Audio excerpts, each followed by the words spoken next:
Hello YouTubers, Manny here from Manny's How To Workshop, and I wanted to show you guys today what a bad ball joint looks like.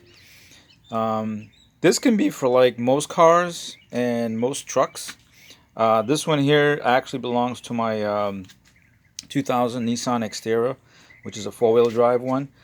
And this style right here is actually a the pressed on type. As you can see, these don't come with the grease fitting. Some of them come with grease fittings right on the top, right there. I prefer those because it actually gives the ball joint a longer life. If you're able to grease it up every time you do, a suspension service. But anyway, so this is my upper. This is the upper left front driver's side, and it's been a while since it started clicking and making noise and whatnot. So I figured, I'd pick one up, a brand new one, and when the time came for me to put in my newer ABS wheel sensor, then I would do the job at the same time, because the old ABS wheel sensor, which this is a piece of it, was stuck inside. This piece right here, along with some other pieces, was actually stuck inside the hub. So the only way for me to get that out was to actually take the hub out, so I can have a clear view of this part right here sticking in, inside the hub. So if I had to, I could knock it out or knock it in, and that's what I ended up doing, is hitting it right here on this end right here, and eventually pushing it right through. But anyway, so that's in. I put in my new ABS sensor, and I said, you know what, I might as well go ahead and change out the ball joint. I didn't get that video because I was pressed for time, so I'm pretty sure that, my right side, passenger side, I'm probably going to end up changing one over there. And when I do that one, I'll actually do a video and show you how I was able to remove the old one, and put in a new one using my my two-wheel and four-wheel drive ball joint installer remover. But anyway, so looky here. This is the boot that was on here before, okay, and then it's in two halves. This part, I believe, is the bottom part that went like this up there, and no, I take it back. This was the bottom part right there. So this part was the bottom, and this was the top. But look how corroded this piece was. I mean, this thing, like, this rubber didn't last long at all.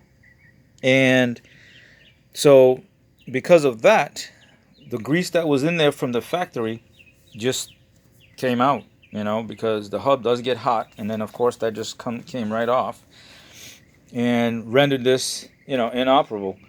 And if you look, now ball joints are supposed to be stiff, right? But look at this one. This one just moves right back like nothing.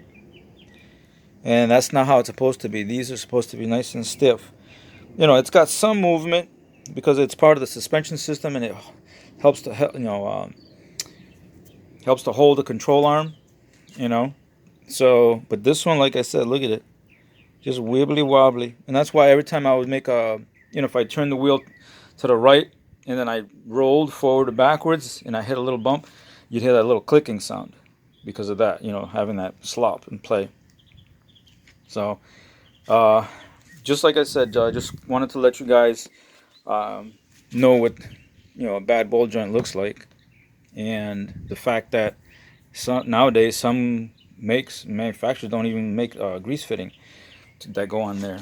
So these things supposed to last a while, but this one I think only lasted me like a couple of years, which is ridiculous, But anyway, and an update I'm also doing along with this video is for another video that I posted regarding some issues I was having with my Nissan when it warmed up. In other words, when it warmed up, it would all of a sudden it would lose power, drop down to like about 500 RPMs, and it didn't matter if you gave it gas or whatever, and it wouldn't raise up or anything. And so, of course, I was doing all kinds of other checks, and I came to, you know, the engine, the top of the engine, and I took my MAF sensor out. That was dirty, so I cleaned that. And at the same time, I checked my air intake uh, air intake temperature sensor right there. Check that, make sure everything was working. And let me see, what else did I clean? Oh, and then I checked the distributor as well, because I seen in other videos where the distributor was the problem for most people. But in my case, mine seems to be like everything seems to be okay. And so I figure, okay, well, the next step I'm going to do is go ahead and check my spark plug wires, my spark plugs, and see what they look like. And what I found out was that the plugs were still looking pretty good. They did have some light carbon to them. So I cleaned them all up before I put them back in. I checked each wire individually, and the resistance, in accordance with the repair manual, is right where it's supposed to be. The spark plug resistance, sometimes they don't give that in the repair manual, but if you check them and they're all about the same, then you can, have a rough estimation that they're all good. Sometimes in some other repair manuals they post it, but on this one for some reason they didn't. But from the last time, when I replaced them a long time ago, at almost 30,000 miles ago, and I measured the resistance before I installed them from the new ones, and that's how I got my base measurements. So anyway, like I was saying, I was checking a bunch of stuff, like I said, over here, trying to isolate and eliminate what could be causing that problem. And I did have two codes. I had one code for the purge valve in the back, the vent control valve or purge valve, and also for random misfire. And I found something else out that I didn't know about this truck. Yeah, so this truck is supposed to have an EGR system. Well, somebody in infinite wisdom eliminated the whole EGR system for this truck, and this truck came from Pennsylvania. For what reason? Yeah, I've seen videos where they say, "Oh, you get more power or whatever." I don't know if that's the reason they did it, but yeah. So I was gonna go check that, and to see if maybe that was dirty or whatever, and I could take it out and clean it, because underneath my intake plenum, there's the idle air control valve is there. So I took that out and cleaned it. That's on my little push cart over here. But I said, I'm going to do all these things, all these checks, make sure to eliminate, possible causes. And also, I already checked. I did vacuum leak test with smoke test. Nothing was showing there. So I said, okay, I might as well just continue checking. Well, right here is where my intake plenum sits. Okay, and so I had to remove the gasket and whatnot. And while I'm here, before I was everything was clean. I was getting ready to put everything back, and I said, you know what, I haven't checked one thing yet. And the one thing I didn't check was my fuel injectors, to see if they at least, while they're still installed in the fuel rail, just disconnect the connector and check the resistance according to the book. Well, according to my repair manual for this, it says that the ohms, the resistance, should be anywhere between 10 and 14 ohms. So I started checking mine. Okay, this is bank 1, this is bank 2. And my firing order is 1, 2, 3, 4, 5, 6. So it's 1, 3, 5, and then 2, 4, 6. So I unplugged this one and I checked it. Okay, and I think I got like 12.3. Matter of fact, I marked everything in the book. In that chapter, I went ahead and started marking what I got in number 1, number 2, number 3, number 4. When I got to number 5, which is the far back one, I was like, that's strange. And I thought maybe I had my leads connected wrong. So I said, you know what, let me check it again. And I kept getting the same reading. And I'm like, okay, let me leave that one disconnected. Went to number 6 and got the same thing, 12.3 or 12.2 ohms, right? So I'm like, okay.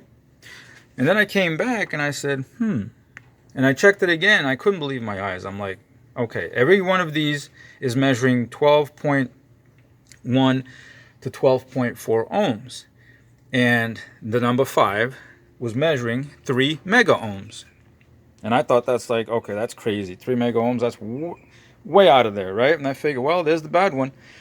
So I decided to go ahead and order a new one. And here it is right here. Along with, I ordered a brand new Plenum gasket as well, because this is the old one. You can see it's rusted. Some pieces have, fell out, like right there. And I said, well, I'm there. Let me go ahead and order it, because I got both of these from Rock Auto. This was like $113, on at the auto parts store, and I'm like, shit, I can't wait for it, because they didn't have it anyway. They would have to order it. And so I went on Rock Auto, and I got it for like $36, and it's a Hitachi, which is Japanese, so it's OEM part. And I'm like, cool. So, and this is the old one, so you can see it's the same one. Okay, it's pink. Let's see. Now, there was something in the, what do you call it? I'm trying to remember. Oh, when I ordered it, it was mentioned something about dots. Okay, but this, like I said, I mean, it's the exact same thing. Put them side by side, and you can see that, they are very similar. I mean, I can't see any difference. But I saw something on there about some dots. I guess black dot, yellow dot, and all of that. But I'm going to go ahead and put it in, and then hopefully that will take care of the problem that I was having. And so, and then this one here, when I took it out, and I did some testing with it. I used my Power Probe or V-Gate and put power to this, because the battery, I mean, yeah, you get you get battery voltage on these, right? Because it's computer ground controlled, and a computer is what grounds it in pulses. So, I hit it a few times on here, and then all of a sudden, it started giving me, what do you call it? It started clicking and everything. I'm like, okay, it's clicking. In other words, it's opening and closing. So I decided to remeasure it, but instead of getting 12.1.2, I was getting 12.9 ohms at this temperature. In other words, right now it's about 88 degrees, and I think, yeah, the day that I measured, you can see right there, the day that I measured it was 88 degrees outside, because resistance will change with temperature. And here's what I was telling you about. Okay, so my number 1 was 12.4, 2 was 12.3, 3 was 12.4, 4 was 12.2, 5 was 3 megs, and then 6 was 12.3. So that was the only oddball out. I'm like, okay. And so like I said, if I can go ahead and hook this up, and I'll show you guys in a second the actual measurement. Okay, so I went ahead and connected it right there. See, they get connected. And today it's actually reading 17.1 ohms. And like I said, the day that I measured that was 88, and today is exactly the same temperature. It's like 88, 89, 90. And that's the reason why I ordered a new one, because I'm like, you know what? I'm not taking a chance. And if that's an indication right there, something with the coil inside is going bad. So it definitely, it was a good move to get a new one.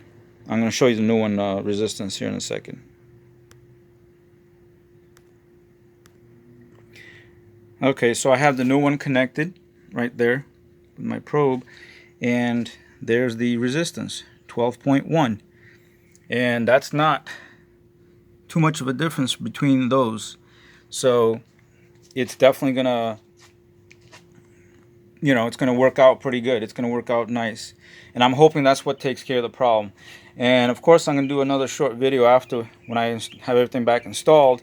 And, I'll do a live video. Well, I'll do another video using my scanner and live data to show that, if it made a difference or not. But yeah, so that's where I'm at. Well, I'm gonna go ahead and try to knock this out, have everything installed by today, because I need to use my truck. It's for my business. And so I'll catch you guys on the next one. All right. So thanks for watching. Please rate, comment, subscribe if you haven't done so. And also hit the bell notification so that you keep getting notifications when I upload new videos. All right, guys. Thanks for watching. See you next time.